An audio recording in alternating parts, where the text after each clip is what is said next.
जे गावलायलायनाय जादों दंफां दानहैदों गावलायलायनाय जादों बे गावलायलायनायाव थैबाय सासे मानसि थैबाय फुंखा बसुमतारी थैबाय होननानै आंनिसिम रिपर्ट सफैदों। मावफुं सोद्रोमा जेम्स बसुमतारीया बे साना हौवा बुंलादों गावलायदों होननाया सोरनि सर्सखौ लानानै बुंदोंमोनलाय दा बियो बेखौ जों मुगैयो धिक्कार होयो आरो बे रोखोम जुदि आखलनि एम जायोब्ला बे गादि गारनाया मोजां बियो दरखार गैया जों बिदि एमखौ मानो नांगौ जोंलाय बे गोरिब गुन्द्रा जाम्बा जाम्बिनि दुखुखौ बुजिनो हायाखिसै बे मा जादों घटनाया बेयाव बे गोरिब गुन्द्रा जाम्बा जाम्बि सैथोजों सोलिग्रा मिसा खोथा खुनु दिन मुवा सिखार जाबाय बासिराफोर हाग्रायाव थांनाया नंगौ थाङाखै नामाखै दंफां लायनाया नंगौ जानो हागौ बेबो सिखार खालामबाय खिन्थु थोननायाथ' फरेस्टफोरावनो थोनो जोङो दिनै मैनागुरि गामिनि रायजो राजाफोर आरो लोगोसे बे फुंखा बसुमतारीनि दुखुथिया अनजालि बिसि आरो बिनि फिसाला दं नै ओमफ्राय लोगोसे फुंखा बसुमतारीनि बिफा बिमा गासिबो रायजो राजाफोरखौ लानानै जों फुंखा बसुमतारी न्याय नागिरनानै जोङो मेम'रेन्डाम होनो फैदों। दा क'क्राझार माने जिल्लानि डिस्ट्रिक्ट कमिशनार बियो गावनो मानसि फाथायदों मेजिस्ट्रेट फाथायनानै नैबे बिसमुरिनि पुलिस आउटपस्टआव लोगो हमफैदों बयखौबो दा जों बेयावनो मेम'रेन्डाम होनाय जाबाय आरो जोंनि दाबिया बेनो जे फुंखा बसुमतारीखौ जेरोखोम गावथारदों बे अननाय मुगैथाव अननायबा बेखौ गावथारदों खुनु बेयाव माने एनकाउन्टार जालायलायाखै माने फरेस्ट बिफानखौ रावबो माने फुंखा बसुमतारीजों लोगोसे बिनि थाफानाय लोगोफोर दंब्लाबो बिसोरबो गावाखै खुनु बेयाव एनकाउन्टार जानाय खुनु नेरसोन गैया जेबो गैया फरेस्ट डिपार्टमेन्टआ बेयाव थांनानै गावहैदों बे रोखा रोखा प्रमान जों मैया थांनानै बे गामियाव थांनानै रायजो राजानिफ्राय जोङो माबाखौ लादों रिपर्टखौ लादों बिथांमोननि रिपर्टआबो बेनो जे गावलायाखै आरो गावनायनि खुनु बाथ्रा गैया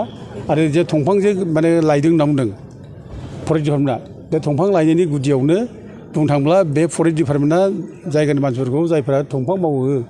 बिसोरखौ माने थुलुंगा होबाय थायो दंफां लायनो थाखाय ओमफ्राय फैसा लायो फैसा लानानै थुलुंगा होबाय थायो ओमफ्राय फैसा लायाखैब्लाबो दंफां लायाखैब्ला बिसोरो थैनानै थानानै फैसा लाङो 5,000 10,000 बिदिनो लांबाय थायो ओमफ्राय जेब्ला दंफां रेडि जायो बिसोरनो बारहोयो दा बे रोखोम रिपर्टखौ जों मैया मोनजोब्बाय आरो बेबादिनो बिसोरो एखनबा फैसाखौ मानो हरदिया दाबो हरद' फैसा लांनानै फैनानै माबा जायो लेट जायोब्ला बिसोरो एखेबारे गुगोल पे मबाइलजों बिसोर पेमेन्ट खालामहरो दा रेकर्डआबो दं बिदि रेकर्डआबो दं फरेस्ट अफिसारफोरनो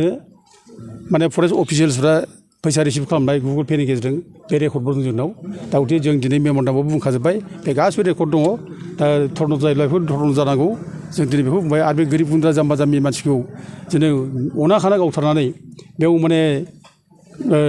एनकाउन्टार जादों होनना बुंब्ला बे सैथोखौ दोनखोमानाय जादों आरो बे सैथोखौ जोंनि मानसिफ्रा रावबो माने माबानो हाया सैथोजों सोलिग्रा मानसि दा नंखाय खोथा बुंब्ला आघात जायो बयबो दुखु मोनो बे जायगानि मानसिफ्रा बयबो रागा बोराबो खुद्रिनाया बांसिन जायो जों दा बेखौनो मेजिस्ट्रेट सिगाङाव बुंदों नोंथांमोननि बे माने एनकाउन्टार जादों होननाय बाथ्राया बे लकेल रायजो राजाखौ गोरिब गुन्द्रा रायजो राजा अरायबो जायफ्रा सिम्पोल सैथोजों सोलिग्रा बिसोरनि गोसोआव जोबोद आघातनाय जादों आरो नोंथांमोना सैथोखौ दोनखोमानो नागिरनाय जादों आरो जेब्ला सैथोखौ दोनखोमानो नागिरो अब्ला मानसिनि गेजेराव बिग्रायनाय फैयो आरो बेनो गन्दगल लाबोयो आं बे खोथा बुंदों दा जोंनि गेजेरावथ' सान्थिमोन जेबो गैयामोन दावराव दावसि जेबो गैयामोन दा दिनै बेनि दावराव दावसि लाबोनाय गुदियानो मेइन फरेस्ट डिपार्टमेन्ट आरो बे फरेस्ट डिपार्टमेन्टनि थाखायनो दिनै फरेस्टआ जोबगासिनो दं बिसोर जुदि थिग थानायमोनब्ला दिनै फरेस्टआ जोबामोन मानो जोबदों फरेस्टआलाय बे जोबनाय खार'ना बिसोरनो दंफां साप्लाय खालामफिनो बिसोरनो दंफां हरखोमायो आरो बिसोरनो फैसा लायै लायै दंफां रोगानो माने मानसिखौ थुलुंगा होयो दा दिनै रोखा रोखा प्रमान जाबाय आरो फैसा मोनाबा बिदिनो दाय होयो गावो मानसि बुथारो बे गियानफोरनि थांनाय माबानि जायनाखि 2023नि हेमन्त बसुमतारी गावथारनाय बे मानि थाखायमोन बे फैसा मोनैनि थाखाय गावथारनाय बे एखेबारे निर्दसि मानसि एखेबारे दंफां थुख्रासो लायबाय गावजों थोननानै लायदों लायनानै फैनानै दाना नै फैसा थोआखै दा बिदिनो बिसोरो माने एनजिअनि मानसियानो दाना फरेस्ट डिपार्टमेन्टनि राइफलखौ लानानै गावनो हाबाय माने मेलेम गलायनाय गावबाय बेसेबां अननाय बियो आरो नों बे 2000 माने माबायावनो आरोबाव 23आवनो माने सेप्तेम्बर मासाव बे 17 सेप्तेम्बरनि बाथ्रा बे नागेस्वर बसुमतारी थाख्लायाव लांनानै गावथारनाय हमखानाय मानसिखौ बिसोरो फरेस्टनि गावसोरनि माने अफिसनि कास्टडियाव दोनबाय सानथाम दोनबाय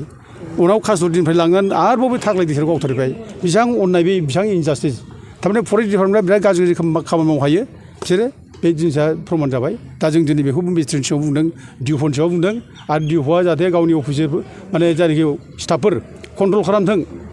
बे कन्ट्रल गैया मुगैया सोरनावबा फैसा दाबि खालामनाय सोरखौबा माने सिंनि सिं माने माबा थिननाय दंफां दुलिफोराव थिननाय बिदि दा खालामदों जों दिनै बेखौ बुंनाय जाबाय आरो साबधान जाथों आरो रायजो राजाजों खुद्रिनाया बारा जायोब्ला खिन्थु होबथानो हायोबा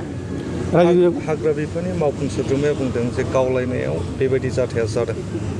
थारैनो नोंथाङा एग्रिना हाग्रा बिफाननि मावफुं सोद्रोमा जेम्स बसुमतारिया बे साना हौवा बुंलादों बे बुंनो नाङामोन जों बेखौ निन्दा खालामो मुगैयो जों माबे सर्सखौ लानानै बे बुंदों बेलाय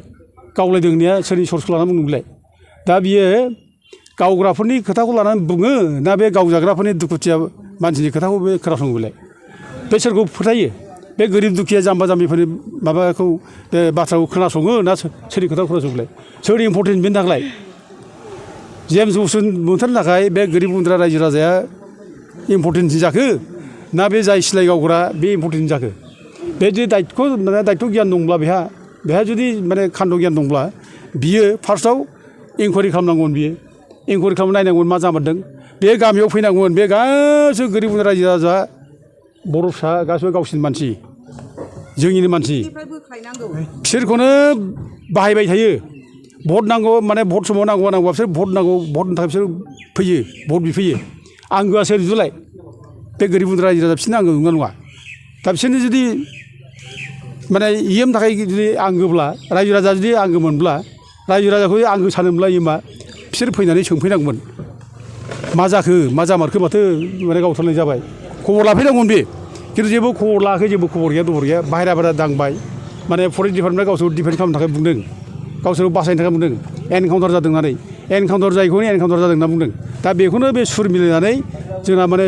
इएमआ जोंना बुंलाबाय जे एनकाउन्टार जादों होननानै बेखौ जों मुगैयो धिक्कार होयो आरो बे रोखोम जुदि आखलनि इएम जायोब्ला बे गाज्रि गारनाया मोजां बियो दरखार गैया जोंनो बिदि इएमखौ मानो नांगौ जोंलाय बे गोरिब गुन्द्रा जाम्बा जाम्बिनि दुखुखौ बुजिनो हायाखिसै बे मा जादों घटनाया बेयाव बे गोरिब गुन्द्रा जाम्बा जाम्बि सैथोजों सोलिग्रा मिसा खोथा खुनु दिन मुवा सिखार जाबाय बासिराफोर हाग्रायाव थांनाया नंगौ थाङाखै नामाखै दंफां लायनाया नंगौ जानो हागौ बेखौ सिखार खालामबाय खिन्थु थोननायाथ' फरेस्ट डिपार्टमेन्ट थोनो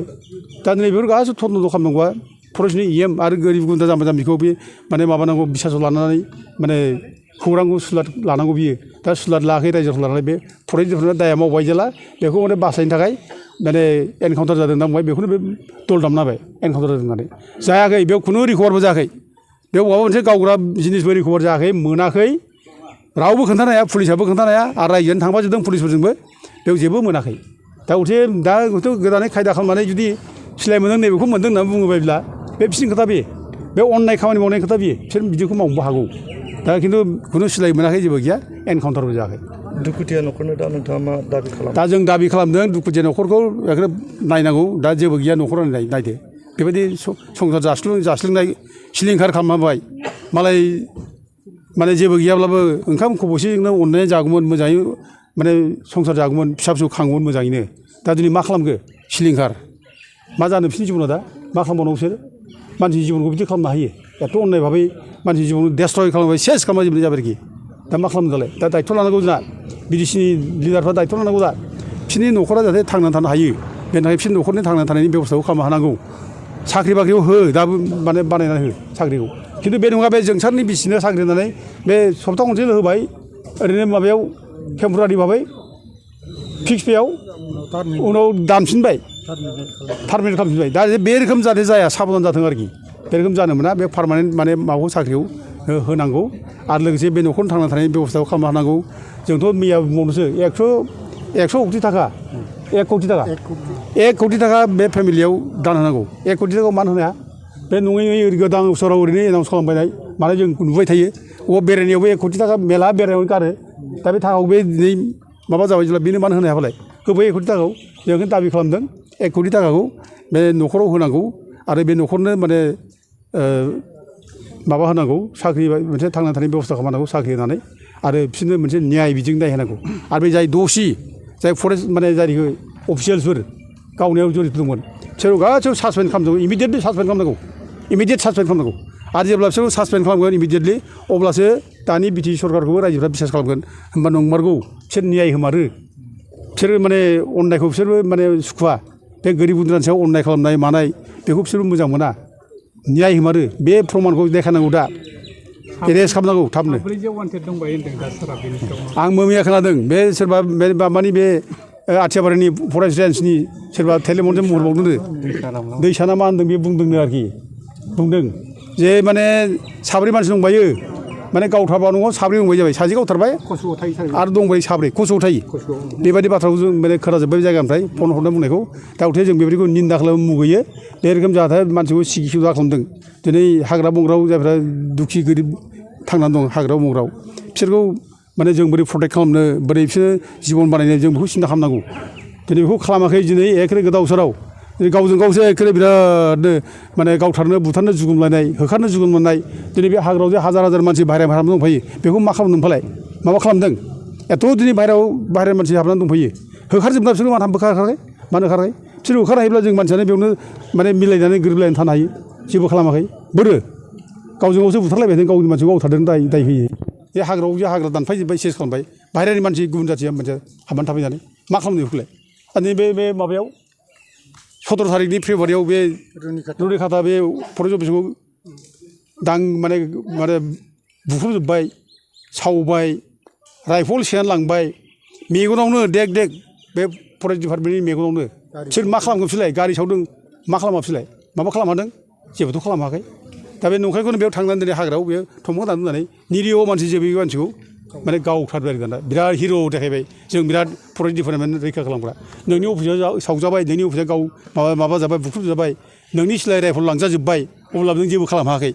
माबायदि बे फरेस्ट डिपार्टमेन्टनि माने फरेस्ट रैखा खालामग्रा माबा बिलाय अफिसियेल बिलाय माबायदि माने फरेस्ट माबाफोर बिलाय दा जों बिदिखौ धिक्कारै जों मुगैयो आरो बे रोखोम जुदि जाबाय थायोब्ला खिन्थु रायजो राजानि सेन्टिमेन्टखौ हमथानांगौ गोब्राब जागोन जों बेखौ वार्निं होनाय जायो रायजो राजा बिराद बिग्रायनानै दं बिराद दुखु मोननानै दं गोरिब गुन्द्रानि सायाव बिदि अयथासार खालामदों आरोखि जों बेखौ बयबो माने दानि बिटिसि सरकारखौ जों खावलायो न्यायनि थाखाय दिनै नोंथांमोनहा गोसोखांनाय गथायबाय थारैनो नोंथाङा सानो नामा जे थार बिजिरनाय मोनगोन बे जाथायनि सायाव मोनथारनांगौ बिदि अननायथ' खालामनो हाया अननाय खालामनानै नों खुनु रायजो खुंनोबो हाया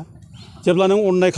होनो हाया गोरिब गुन्द्रानो नोङो जेब्ला न्यायखौ जेब्ला होनो हाया नों अननाय खालामबाय थायो न्याय होनो हायाब्ला अब्ला बिनि पपुलारिटिया गोमालाङो लासै गोमालाङो अब्ला दा बिटिसिनि चिफनि बिटिसिनि माने खुंगिरिफोरनि इमेजआबो लासै लासै डाउन जालांबाय थागोन न्याय होनो हायाबा बेजों डेमेज जालांगोन थाल लाथों बोसोरबानि उनाव आरो टाइम दङ बिसोर बोसोरबायाव बे रायजोफ्रानो भट होगोन बे गोरिब गुन्द्रा रायजोफ्रानो भट होगोन दा बे गोरिब गुन्द्रा रायजोफोरनि सेन्टिमेन्टआ जुदि बयनावबो थांजोबोब्ला आरो बर'फ्रा बयनिबो दुखुखौ माने बयबो शेयार खालामलायो बयबो आय' बिदि मानो जाखो बयबो सानो दुखु मोनो बयबो दा दिनै बे खेथ्रआव जुदि बे रोखोम जाबाय थायोब्ला खिन्थु थाल लाथों इमेजआ खिन्थु डाउन जागासिनो दं इमेजआ डाउन जागोन जोबगोन बियो थेंक इउ